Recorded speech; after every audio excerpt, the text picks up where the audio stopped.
I had already mentioned it at the beginning of this event, we will see her again on this stage, and now it is time to welcome her back to this stage, Jessica Koch, because she will share some specific insights and information for you. Who missed already the first part? Well, shame on you, but of course we have a short introduction of this charming person next to me. Jessica Koch is Managing Director for the Retail Media Unit, and she's responsible to build and scale Douglas Marketing Solutions in Europe. She's a marketeer at heart, a true digital expert, and she loves to pioneer and build new business in the real world, and maybe in some days at the metaverse, because she's a huge fan of this. And she has a strong footprint in the beauty industry, as she worked 11 years in marketing, product development, and e-commerce at beauty giant L'Oreal. In her keynote today, she will explain why retail media is more relevant than ever in the complex world we live in. So, Jesse, you are familiar with the cameras, with the surroundings, so I would say feel free to start, and much joy. Thank you, James. And hello again from my side. So I hope you enjoyed the opening keynote from Daniel. I certainly did, and I found it very insightful. So now I would like to give you my very personal point of view of why I think that retail media can reshape the marketing mix in a BANI world. The first question that might have popped up in your head is, what the hell is BANI?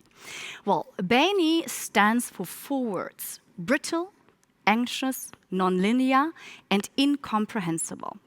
And I didn't invent that word. It actually comes from one of the top 100 global thinkers, an American author and futurist called James Cascao. Difficult name. And this guy said, okay, we have seen 2 major global events that have really changed the world forever.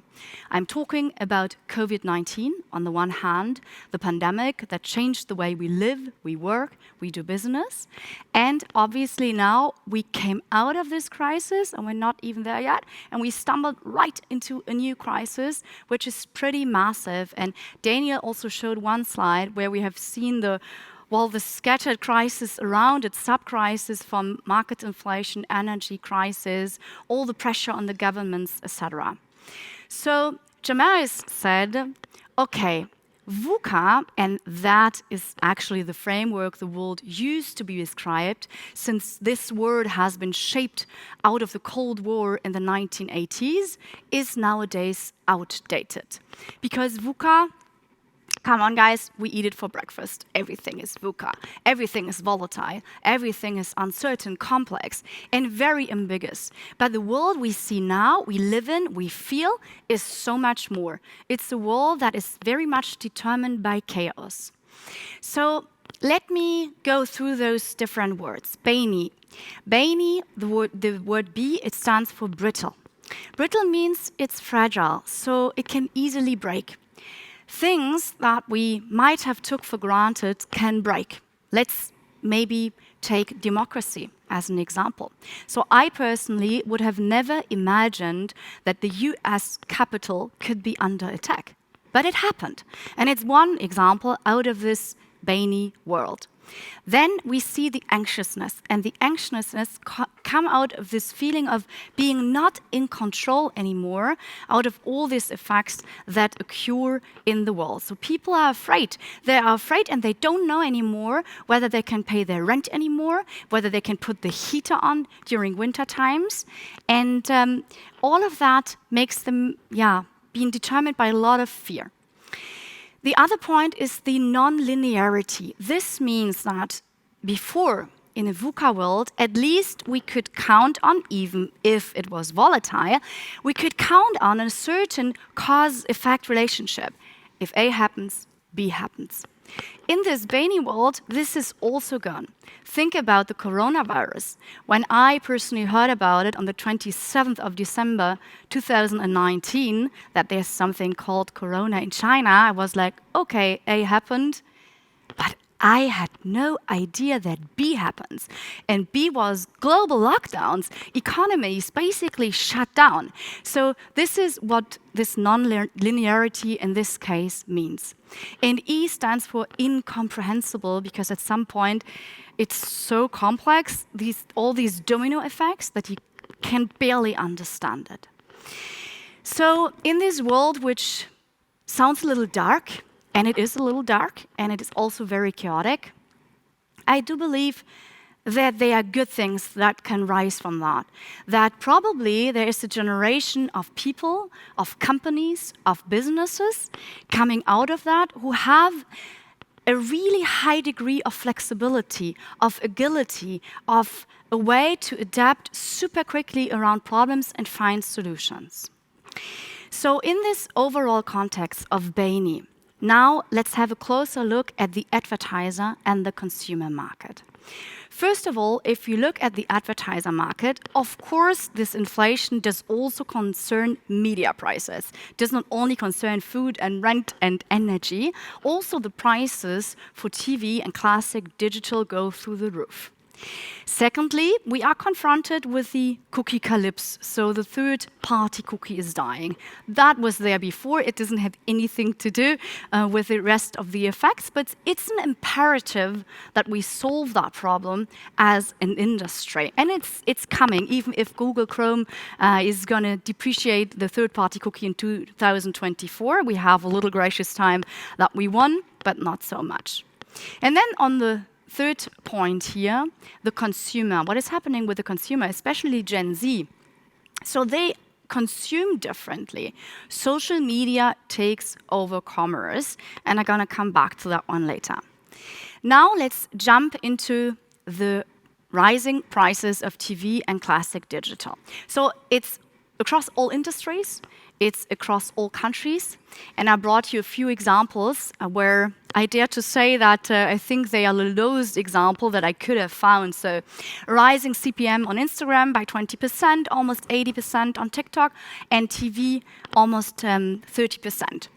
So it means that if you have bought a TV flight last year for, let's say, 500, 600K with a certain GRP level, well, this year you're certainly not going to get the same level anymore. And we need to deal with that.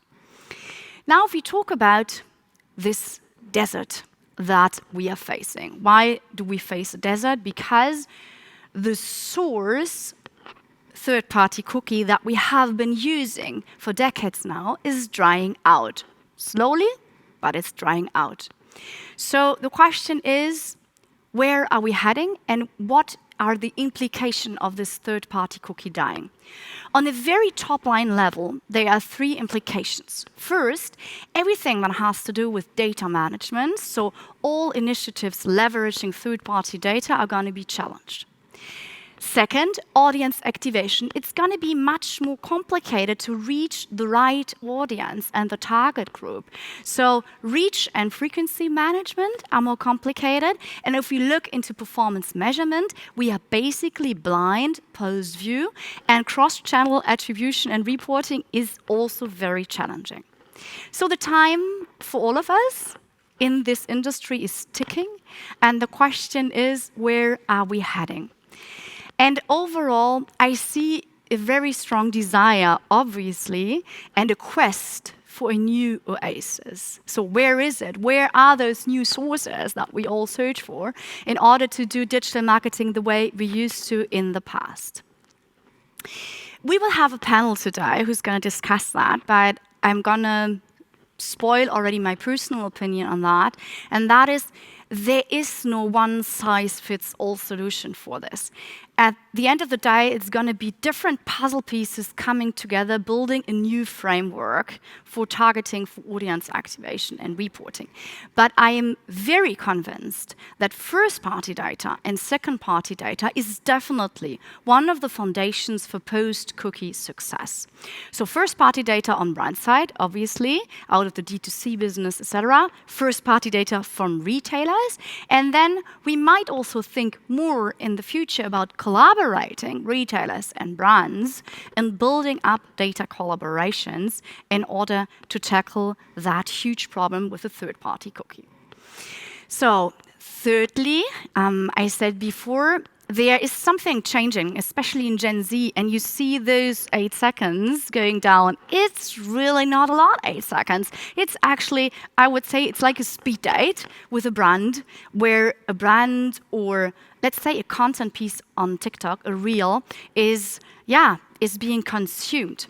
So it means that the attention spans of consumers go down again, and we need to deal with that situation, and it means that nowadays it's even more important to be at the right time with the right message and talk to the right target group. Where does retail media come in all of that? What can retail media do in this BANI world with all those major effects that we have seen, and how can it reshape the marketing mix? I see 3 roles. Role number 1 is that retail media can ensure user centricity and relevancy. So look at this equation.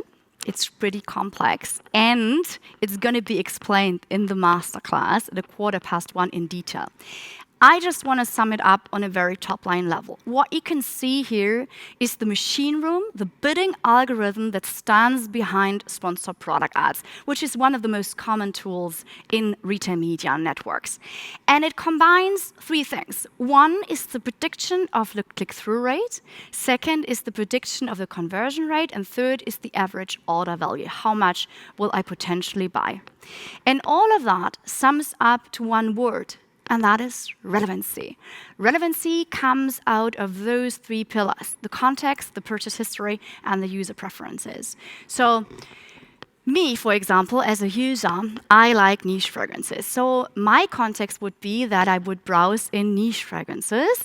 And if you would look in my CRM and purchase history, you would probably see that I've bought quite a lot of Maison Martin Margiela fragrances in the past because I like them. So my preference goes to all the niche brands, and I hang around in the brand rooms and consume their content. It is relevant to me, it matters to me, and I would like to get messages centered around those brands. So I think it's fair to say that retail media is user-centric because we give the wheel to the user.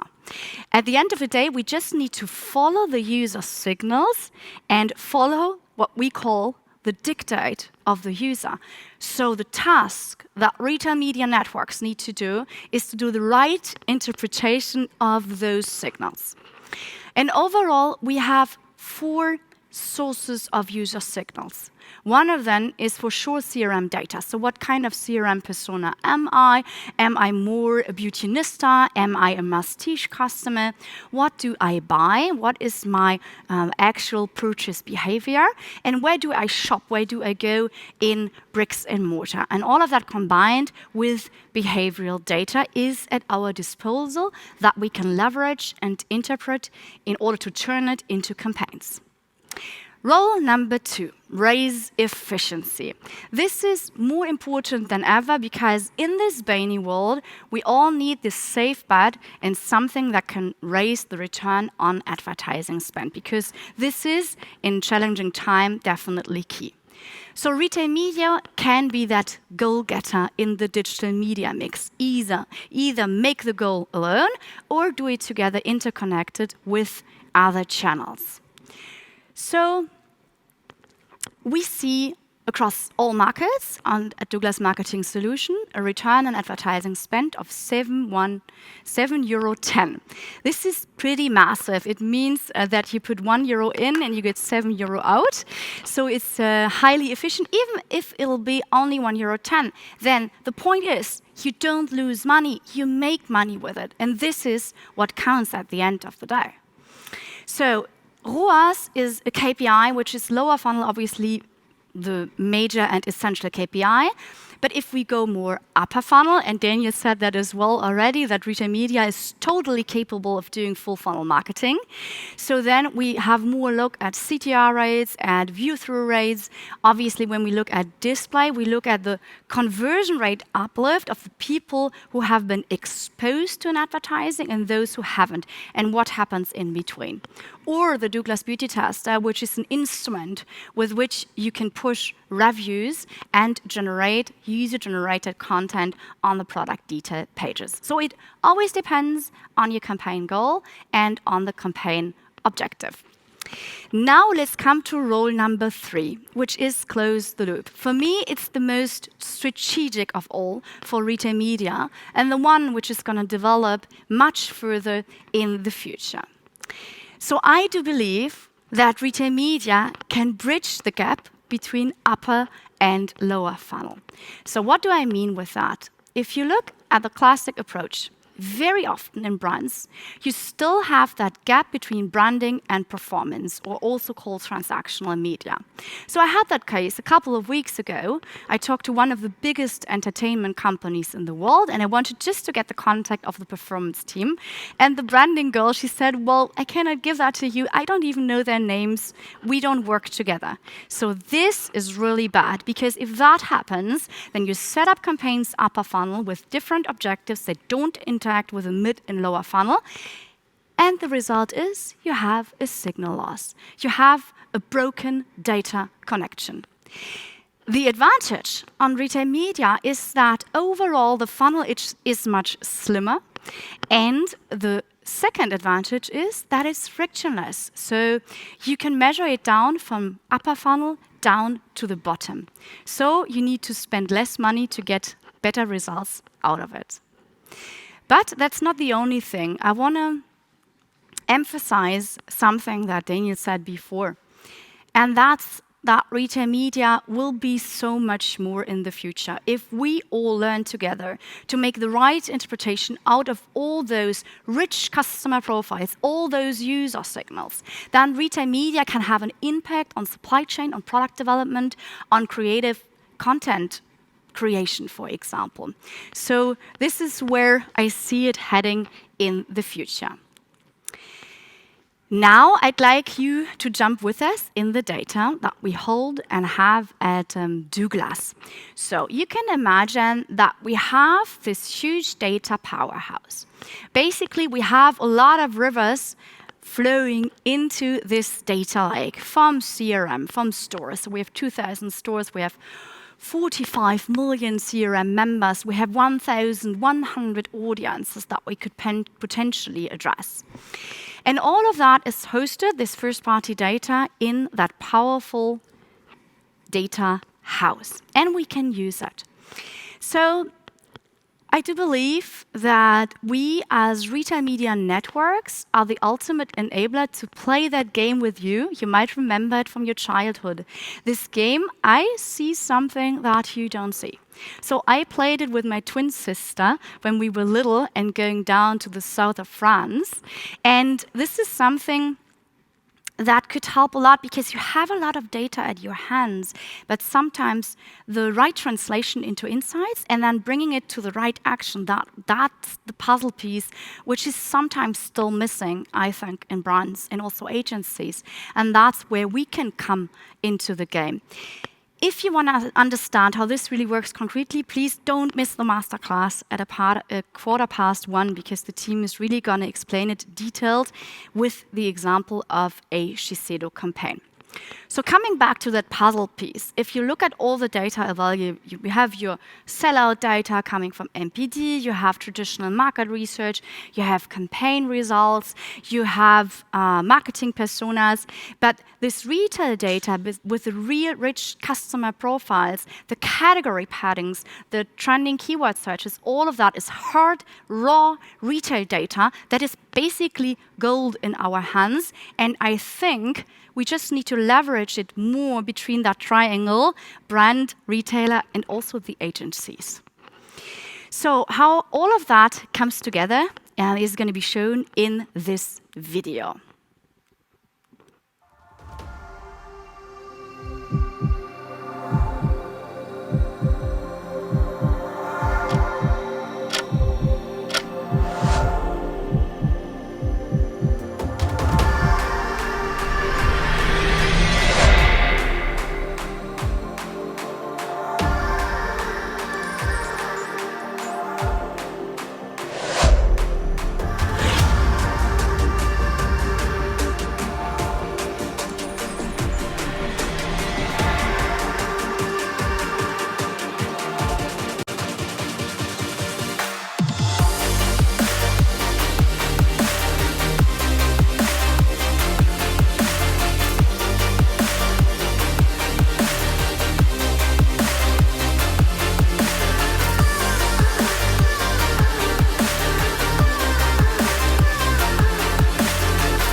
To sum all of that one up, you have seen that we have those data sources which flow into this data powerhouse with rich, insightful first-party data. What we can do then, and I give you another example, let's say Dior calls us and they want to activate male fragrance buyers in Christmas times. We then have a look at our ready-to-use audience. And we pick out, for example, the gift shoppers. Then we pick out the male fragrance buyers. And then we would add on top of that an individual brand audience. So for example, the buyer of Dior fragrances in the last 12 months, the visitors of the brand room, the product detail pages, and the visitors of the category that matters, in this case, fragrances. And then we have an individualized, tailor-made pool of cookie ideas, which is then pushed to the off-site and on-site channels where we match exactly the target group that matters. This is retail media. So, Douglas Marketing Solutions, I see us as a hybrid between, on the one hand, we are a publisher, yes, because we do have premium inventory with highly qualitative audiences. And on the other hand, as you have seen also in the video and throughout the presentation, we are an agency who can do 360 brand consulting and also campaign management. And we can do that in 9 countries. We are in DACH, we are in Netherlands, we're going to start in Belgium in Jan, we are in France, Italy, Poland, and we can do offsite media in Spain. So, looking at the offering that you have seen in the movie as well, I'm not going to go through all of that. And you just need to understand that the solution that we are offering are really full funnel, from up, mid to lower funnel. So depending on the campaign objective, it can circle around return on advertising spend when we talk about sponsored product ads, for example. Or if we're more upper funnel in the audience network, then it's more about the awareness and reach that we can generate in the right audience group. Everything is pay-for-performance based, obviously. And if you want to know more about those solutions, we're really going to go deep into these different advertising solutions in those 3 masterclasses. So we have one masterclass prepared at 9:15, where you will understand how does that game work, data to insights to action. I see something that you don't see. How does it translate concretely?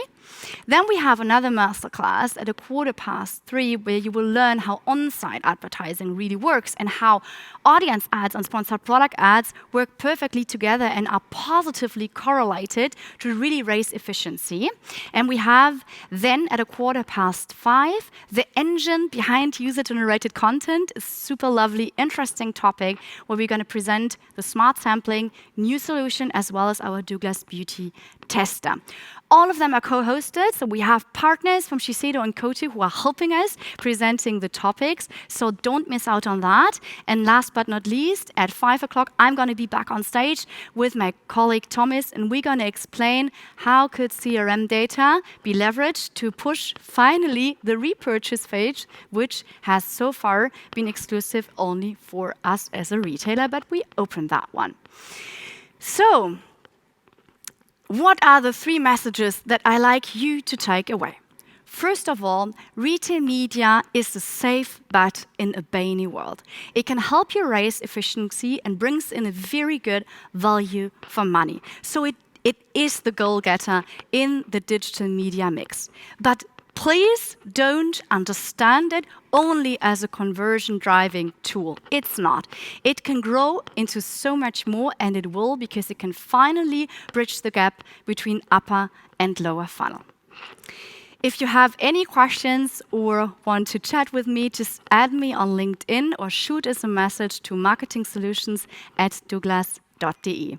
Thank you very much, and I wish you a beautiful afternoon, a very good panel discussion now, and enjoy the content and the rest of this summit. Perfect. Jess, thank you very much for the time. As you said, we will see you later on this stage again. So thank you very much, Jessica Koch.